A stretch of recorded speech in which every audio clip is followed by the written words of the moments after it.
DJ Amarnath Raja, DJ Amarnath Raja, DJ Amarnath Raja, DJ Amarnath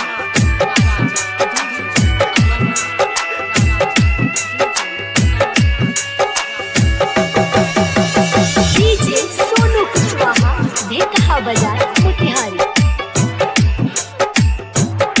mix Pallavi recording studio मठिया मोड़। दिल ना लगई है यारवा दुखावा बहुते होई अखिया बहुते रोई रे। दिल ना लगई है यारवा दुखावा बहुते होई अखिया बहुते रोई रे। तो दिलवा जब जब ओकरा के जोही अखिया तब रोई रे। दिलवा जब जब ओकरा के जोही अखिया तब रोई रे। दिल ना लगई है यारवा दुखावा बहुते होई अखिया बहुते रोई रे। दिल ना लगई है यारवा दुखावा बहुते होई अखिया बहुते रोई रे। तो दिलवा जब जब ओकरा के जोही अखिया बहुते रोई रे। दिलवा जब जब ओकरा के जोही अखिया तब रोई रे।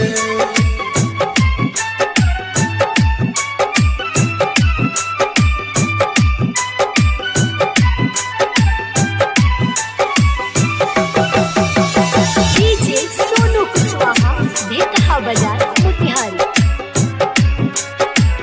डीजे सोनू कुशवाहा देखा बाजार मोतिहारी।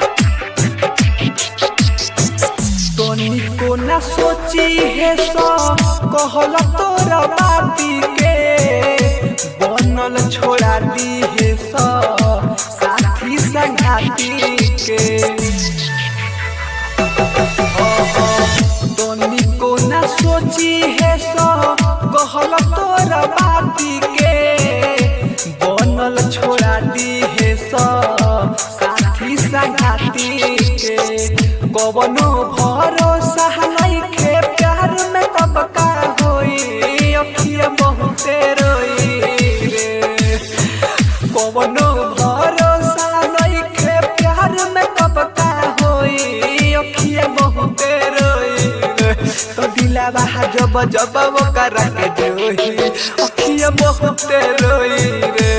दिलवा जब जब ओकरा के जोही अखिया तब रोई रे।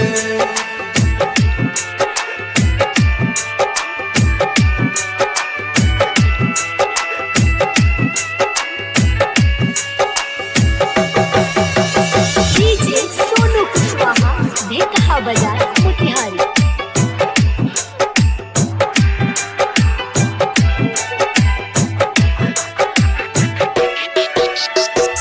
राइटर गुडू गोला देना बतिया बताई हो कबहू दिल से प्यार जानी करी हो हमारे भाई हो। राइटर गुडू गोला देना बतिया बताई हो कबहू दिल से प्यार जानी करी हो हमारे भाई हो। अमरजीत अकेला लागे रतिया में ना सोई अखिया बहुते रोई रे।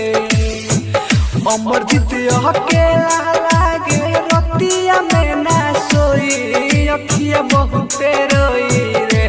तो दिलवा जब जब ओकरा के जोही अखिया तब रोई रे। दिलवा जब जब ओकरा के जोही अखिया बहुते रोई रे।